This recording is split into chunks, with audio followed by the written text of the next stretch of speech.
Welcome in. We're a little bit later than normal. We're going to try a different time slot. It's more field style than 9 p.m. So welcome in my sidekick, Philip Townsend. And tonight, we're talking about players we saw at the Antonian Showcase. There's some new names coming into our hidden gem system. It's loaded tonight. We got the girls combine. We got Prep Hoops Dallas this weekend. And coaches checking in on the Alamo City. Yep. So I'm going to jump right into it, Phil. Woo. We ran into a little bit of a side trouble getting over to the I-35 showcase. But Antonian, man, they welcomed us in.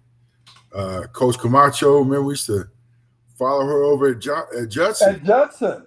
Yeah, and made the big retirement, and then decided that wasn't for her, and now over at Antonian Prep. Yeah, man. Good move for her. Glad for her. Did a wonderful job at Judson. She did, and it won't be long before she's getting some of those girls teams running there at Antonian. Yeah. I have no doubt about that. What was. Before we get into the questions, man, I just want to shout out, some of the ladies coaches that were there. It was Coastal Bend, there was Tyler Junior College, there was Temple Junior College, there was A&M San Antonio, there was St. Mary's University Women's Program. So there was a lot of coaches there to watch, and so that was good, man. And some of the girls we're going to talk about really stepped up, man. Yeah, Kev. Big standouts from the Antonian floor this weekend. You like those Williams sisters, right? Man, those Williams sisters. Woo! Man, I'm telling you. Both of them hitting some threes, and then Danica took several charges. Going in, Kev, they got that dogged tenacity about them. Man, I'm telling you. And the thing about it, Danica hit 2 threes and took 2 charges in less than 2 minutes. Woo. And let me tell you, whenever all the coaches saw that second charge, man, them pens went to scribbling, boy. Scribbling something fast. But, and those are some girls that showed some toughness. Yeah. And that first game popped off was Johnson versus Alamo Heights. And what's interesting, Mackenzie Donald, man. Yeah. We've seen her with Finest, and she kind of blends in and facilitates, but you brought it up earlier. Go ahead. Well, Kev, when we get into looking at what did this showcase tell us about San Antonio basketball heading into this season, and it's just going to be rife with senior leadership. That's the big thing, and they're just making sure that things go the right way. That's what that senior leadership is going to bring to this season, and you're talking about the right person in Mackenzie. Man, I was so impressed. I was scribbling notes down and keeping a mental scorebook, and then I started putting it in the book. At one point they had 23 points Johnson had, and Mackenzie had scored 17 of those, and dished out 3 assists. So she had a hand in every one of those points. Right. And then she got a girl stole the ball, laid it up, and then Mackenzie came back with another assist. But she wound up in the 20s. But you know what, man? I think it really showed to me she blends in with Finance because she has facilitating opportunities. But whenever she's playing with the high school team, man, she's got to have a damn near great game, right, every night. So I think that's going to raise some eyebrows, and a familiar name with us, familiar name with the doghouse. Miss Jordan Pete over at Sotomayor. Right. She does what Jordan does. And Jordan scores buckets and leads people, But you were asking me, or you actually pointed out about some of the underclassmen that really stood out, and there was a name that I had circled, uh, Anaya Woods from Yeah, Steele. You know, right. man, she can't be much more than 5 foot, but man, I heard she does track. She just gets down and plays defense, and never complains. Just plays defense. You know, so but I'm excited about this upcoming season with the girls. You know, because Steele has a team, Soto has a team, Johnson has a team. O'Connor's going to be good. You know, and that's not counting the people that was over at the I-35. Yeah, but you know what, Kev? We've got these wonderful players, and think they're going to have some really good teams. But how about us getting that really good team support from the parents showing Yes. up and the community showing up to show these young ladies that they have your support because they're really going to put out a fine product, and it can only get better if you're there and showing them that support. Yeah, and we've talked about looking. We've been searching through our notes over the summer. I mean, over the early fall, and man, there's starting to be some new names popping out uh, in our hidden gems. You know, and Yeah, yeah, but who was that player, Cam, that um, from Reagan oh that yeah, I was yeah talking to you you were about? telling you bringing up a trail Crump, man, and that young man probably had the best summer that I've seen from anyone right now. Uh, Wow. right off the bat, we were in the gym and he, uh, I forgot who Reagan was playing, but it was balls that last year he would have fumbled. And man, he was not fumbling anything. He was straight up tearing the roof off, the rim Mm, off. right. Now he's about 6'8", close to 6'9". He's always had a thick lower body, but now he's been in the weight room and it's really showing a difference. Um, Man, he looks tough. And then Yeah. Yeah. you know, Well, Kev, let's see then. We're talking about him, but who's some of those former hidden gems that have really blown up? I got to say we got to talk about Mason Thomas. You know, Like Mason Mason, Thomas. yeah, yeah. And he was one that if you weren't paying attention, you could fly under the radar. And you know, he had a big run of prep schools that were after him, some different Ivy League schools reaching out, but he went ahead and chose Air Force Academy and Yeah. went and committed there. That's a strong opportunity for him there because I, after talking with him and the family and everything, I know that the military is part of what he was looking at afterwards. But then, man, our guy, we followed him all season, Amari Garrett, Yes, sir. committed to Merrimack.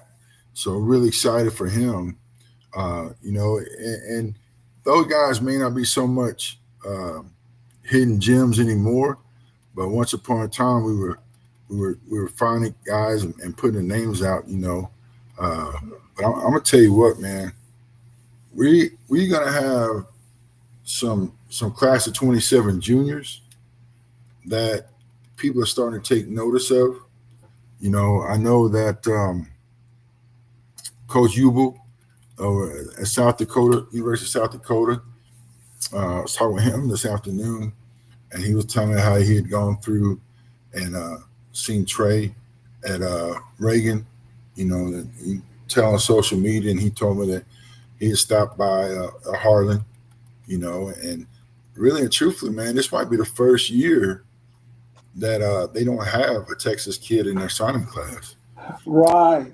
Right. That You and think about that. How Actually, when you look at it, we're talking South Dakota. It's not like it's right around the block. So that tells you that there's some outreach going, that San Oh Antonio yeah, players have been going to, his team. And like you said, it's really, this is that anomaly time that someone's not going there for him this year. But yeah. you're big on the future classes, Kev, for the next couple of years anyway. So I'm pretty sure they're going to be looking to snatch somebody up. Oh yeah. And talking about snatch somebody. A&M Kingsville just dropped in town and dropped the offer on class of '28 Gavin Peck out of Bernie Champion.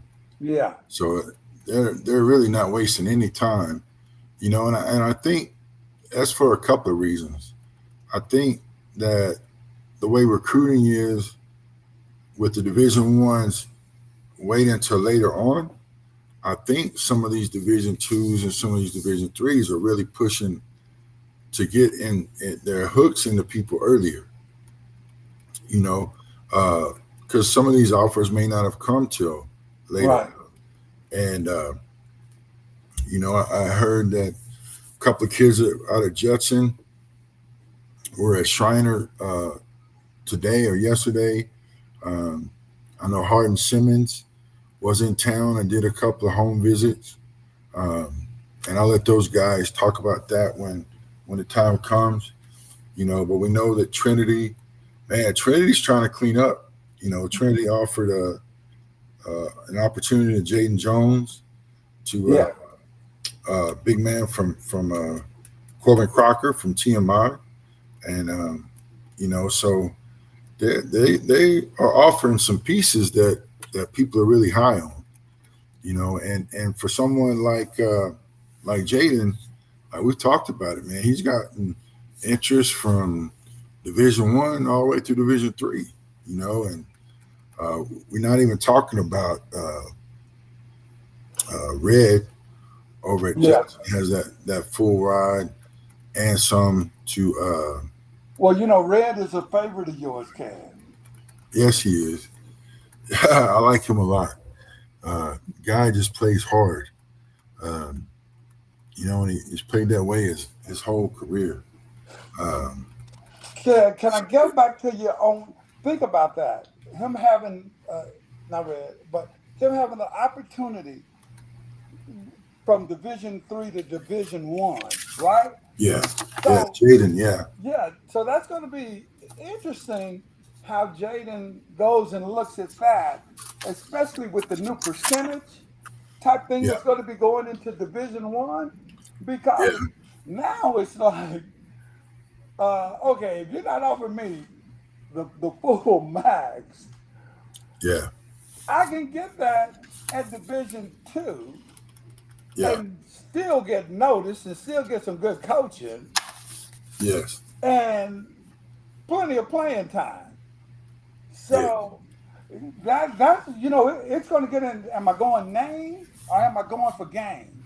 So it's going Yeah. to be interesting to see how some of this stuff plays out with some of the players in going forward into the future.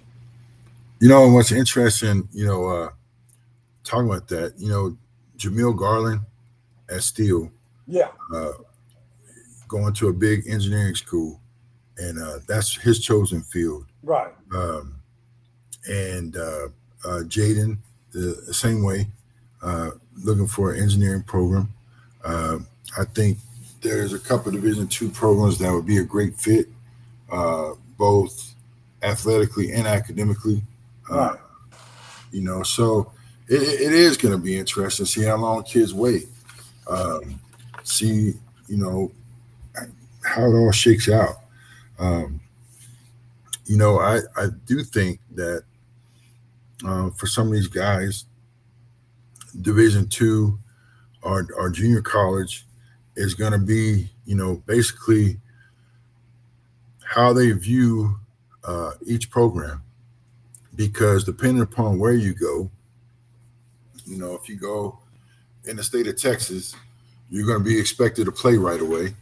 Um, if you go up in the Castro region, sometimes you'll have the chance to develop a little bit more and develop a little bit slowly. We taking advantage of that a lot of times with players, you know. So it's going to be interesting, man. You know, and you know, one of the things we talked about before we came on, we talked about projecting upside versus production, and you know that when we're looking at new names or looking at old names, I don't care. That was always my argument for Amari Guerra. Right. Because no matter what team he played on, no matter what level, whether it be TAPS, 5A, 6A, or Nike EYBL, he was always the same point guard. He always defended, he always assisted, and he always scored. Uh, you know, and his defense was always on point. You know, talking about production kind of players, man. I'm gonna give a plug for my twins out of Dallas. You know, they Parish Episcopal played number 15 in the country, Faith Family, the other night at the Gasso event, and you know, Antoine uh, Almuter had 27, numerous blocks, numerous dunks, flying all over the place. And then they played TACA, another prep program, and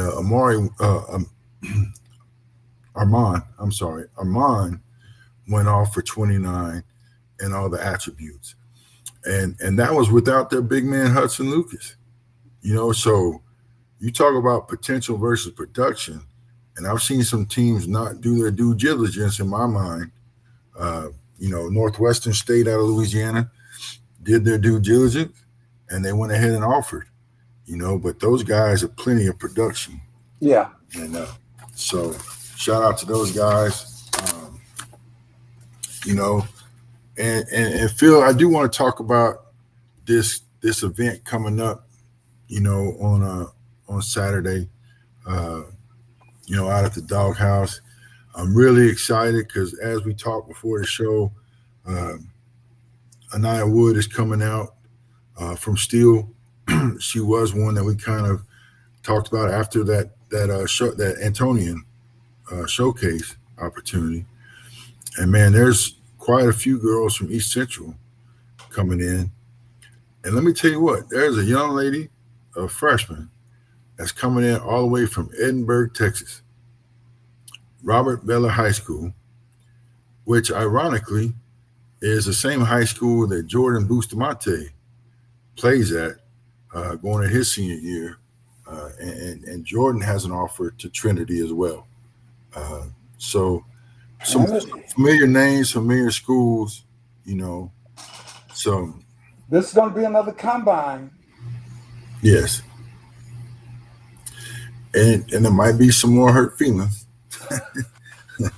um, because you know we we have coaches that reach out, and I ain't gonna lie to them. And the only way I'm gonna know, or JC's gonna know, or Phil's gonna know, is by stretching people to their limits, you know, and seeing what they've got pumping in their heart, you know. It's gonna it's gonna be interesting, man. But I do want to jump over into the big event on Sunday. Uh, this Sunday, you know, we'll be running up to Dallas to do the prep hoops event.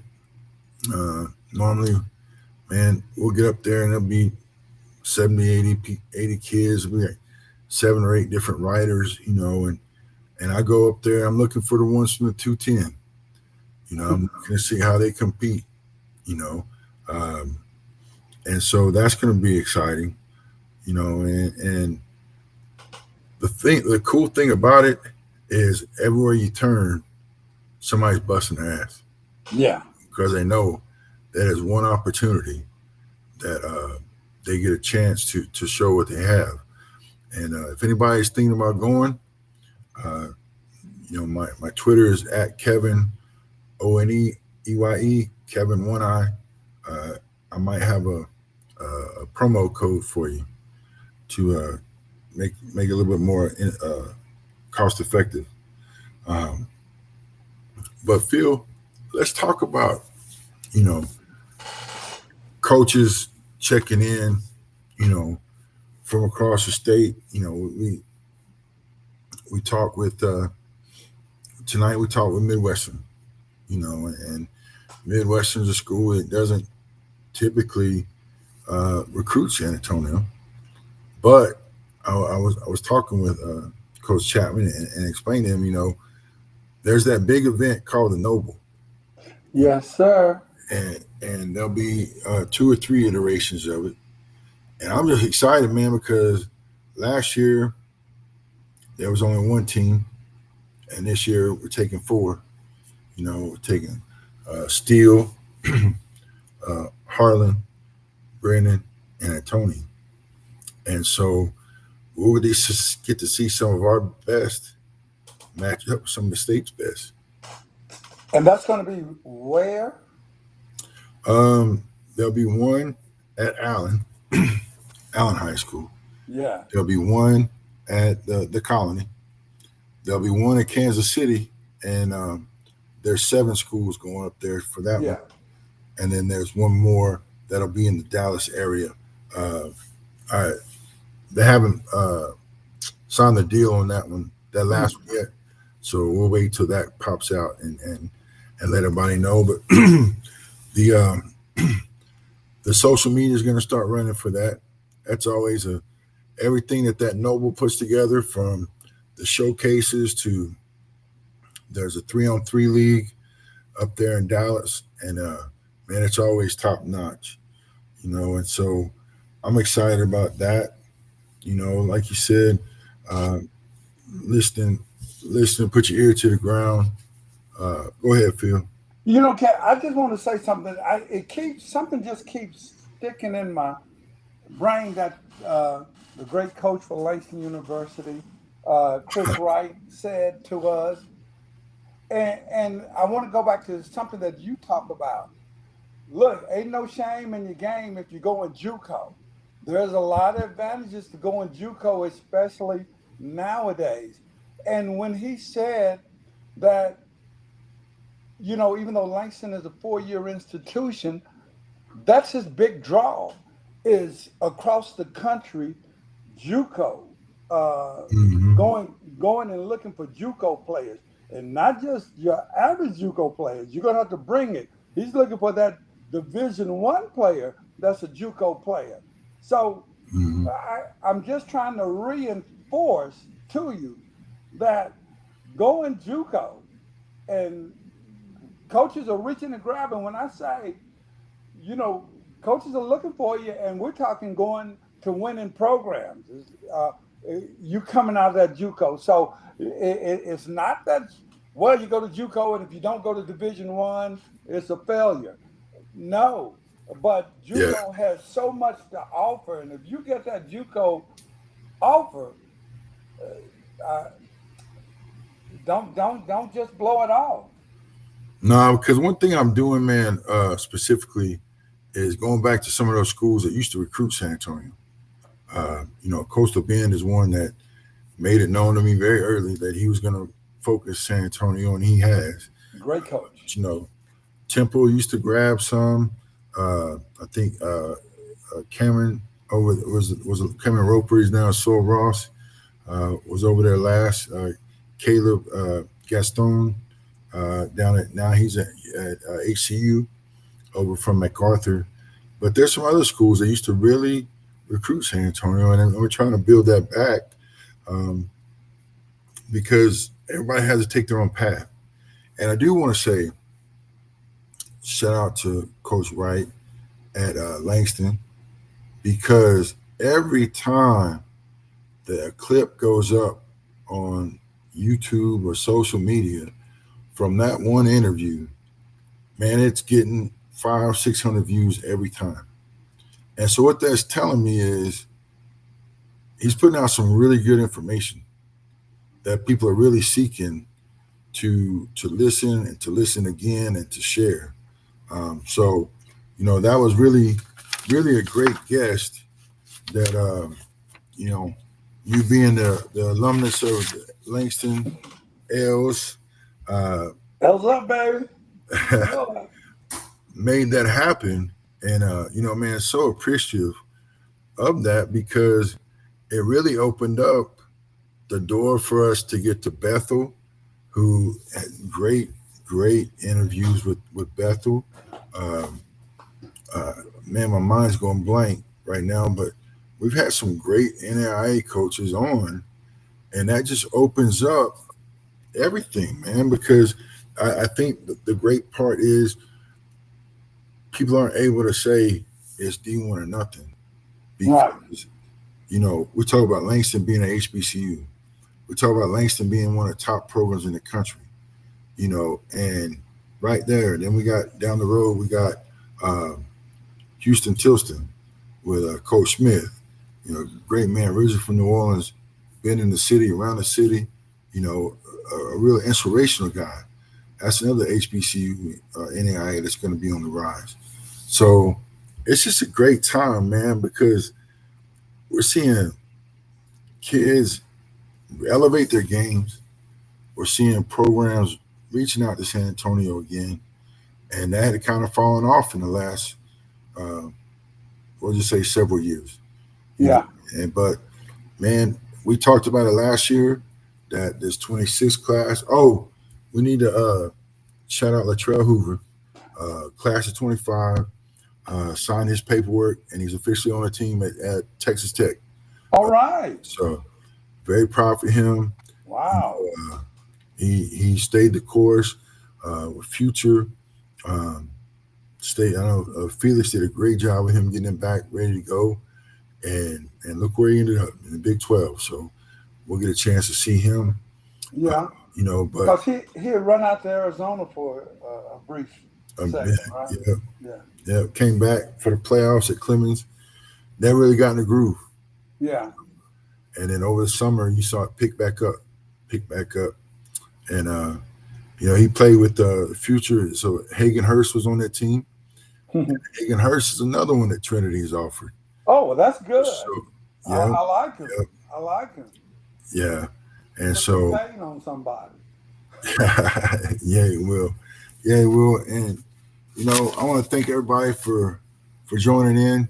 We talked over Antonian's showcase. We got some girls on our radars now. We got some names to follow. Uh, we got the combine coming up. Excited about that. Um, College coaches are checking in daily. And so it's been a good time. Been a good time for the One Eye Scout, the One Eye Network. Um, Numbers are off the charts, and that's a thanks to everyone that's tuning in. And, Thank you. Thank you. and Phil, I always appreciate you being a sidekick, bro. Appreciate it. So, all right, everyone, we're gonna shut it down tonight, and we'll catch you next Wednesday, and we'll figure out what time because I kind of like the 9 o'clock hour. So,